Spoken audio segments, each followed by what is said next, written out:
Le cosmos a chuchoté, non pas avec le tonnerre, mais avec un léger tremblement dans les données du réseau de l'Atacama. Un mardi froid de décembre, le docteur Harry Thorne a remarqué une subtile anomalie. Un motif dans le fond cosmique, une seule note répétée perdue dans le statique universel. Le signal, d'une faiblesse impossible, semblait venir de Zosma Sept, une galaxie morte depuis longtemps. C'était un fil de données structuré, élégant et délibéré, défiant tout phénomène naturel connu. Aucune vie, aucun signal n'aurait dû en émerger. Pourtant le murmure venait de son cœur. Chaque répétition était un battement de cœur d'un géant mort, l'écho d'un fantôme. Le murmure du vide n'était pas seulement une curiosité scientifique, c'était une énigme posée par une intelligence inconnue. Le signal était un chef-d'œuvre, complexe, mathématique, tissé de nombreux premiers et de l'arrêt de l'hydrogène. C'était un bonjour délibéré, une clé attendant la bonne serrure. La Drey Lena Petrova, cryptographe principale, l'a comparait à une chanson dans une langue inconnue, son émotion étant indubitable. Le signal avait des couches, une onde porteuse stable, des modulations complexes, trop complexes pour être aléatoires, trop ordonnées pour être naturelles. L'équipe a synchronisé des télescopes du monde entier, épluchant le statique cosmique jusqu'à ce que le murmure devienne une voix claire et extraterrestre. Il pulsait avec un rythme qui imitait la vie elle-même. Le monde restait inconscient. L'équipe gardait le secret, sachant que le fardeau de la preuve était immense. Ils n'étaient plus seulement des scientifiques, ils étaient les gardiens d'une vérité qui pourrait briser l'autoperception de l'humanité. Ils étaient les premiers à entendre la chanson d'une galaxie morte, et ils étaient absolument, terriblement seuls avec elle. L'univers avait envoyé une invitation, et seuls eux y avaient répondu. Zosma Sept est devenu l'obsession de l'équipe. Les télescopes ont révélé une galaxie à l'agonie. Des géantes rouges pâlissantes, des nébuleuses de gaz épuisées, un trou noir dévorant la dernière lumière. Le signal provenait juste en dehors de l'horizon des événements, là où le temps lui-même s'étirait à l'infini. L'équipe a théorisé que les émetteurs utilisaient la gravité du trou noir comme un amplificateur cosmique, un acte désespéré et brillant. Ce n'était pas seulement un message, mais un testament. Une civilisation confrontée à l'extinction a choisi de créer, et non de désespérer. L'analyse spectrographique a révélé que les anciens ont vu leurs étoiles mourir, leur destin scellé dès le début. Pourtant, ils ont mis tout leur espoir dans ce dernier murmure. L'équipe se sentait comme des porteurs cosmiques, témoins de la fin d'un monde. Lena Petrova les a appelés les anciens, un nom qui donnait de la dignité à l'inconnu. Le travail de l'équipe est devenu un devoir solennel d'honorer leur mémoire. Ils ne décodaient pas seulement des données, ils exhumaient une civilisation. La percée est venue de l'intuition, pas des algorithmes. Épuisé, le Dr Thorne a demandé à l'ordinateur d'interpréter le signal comme un objet 3D. Quelques heures plus tard, une structure complexe et fractale a émergé. Une double hélice, mais bien plus complexe que l'ADN humain. C'était une molécule biologique, le plan de la vie, totalement étrangère, mais indubitable. La réalisation a frappé. Ce n'était pas seulement un message, mais un héritage. Les anciens avaient encodé toute leur essence génétique dans le signal, la jetant dans l'océan cosmique.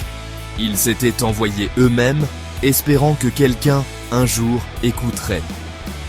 C'était un acte de foi au-delà de toute religion. Une arche de données pour survivre à la mort de leur galaxie.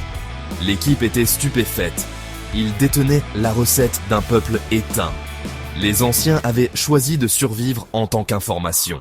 Le génome extraterrestre était la pierre de Rosette. Avec lui, l'équipe a déverrouillé les couches plus profondes du signal. Annotations, notes de bas de page, une encyclopédie complète d'une espèce. Les anciens étaient à base de silicium, cristallin, adapté à un monde mourant. Leur reproduction était un échange de données conscient, brouillant la frontière entre la vie et l'information. Le signal contenait plus que de la biologie, de l'art mathématique, des mélodies obsédantes, des cartes stellaires d'un ciel disparu. C'était une archive civilisationnelle, une bibliothèque, un musée et un mémorial. Les anciens n'avaient donc pas envoyé seulement leur ADN, mais leur âme. Chaque fragment décodé était comme ouvrir une nouvelle chambre dans la tombe d'un pharaon. L'équipe a écouté les dernières chansons d'une civilisation perdue. Les anciens nous avaient redonné tout ce qu'ils étaient. Après des mois, la dernière couche était prête à être décodée. Le message central, enveloppé de preuves mathématiques. L'équipe s'est rassemblée alors que la traduction commençait. Les premiers mots sont apparus. Pas un avertissement, pas une supplication, mais un poème. Nous étions là, commençait-il. Ils décrivaient leur monde, des montagnes cristallines, des forêts de silicium, un soleil rouge pâlissant. Ils parlaient de leur histoire, de leur chagrin, de leur acceptation d'un univers fini. Le message ne nous était pas adressé, mais à l'univers lui-même, un témoignage qu'ils avaient vécu et compté. C'était un chant d'adieu, une lamentation pour leur monde mourant. L'équipe est restée silencieuse, le premier public à la performance finale d'une civilisation. Les derniers mots des anciens ont transcendé le temps et la distance. Leur éloge funèbre est devenu notre héritage. Le message final était philosophique. Une méditation sur la solitude. Les anciens ont cherché d'autres, n'ont trouvé que le silence, et ont fait face à l'extinction seule.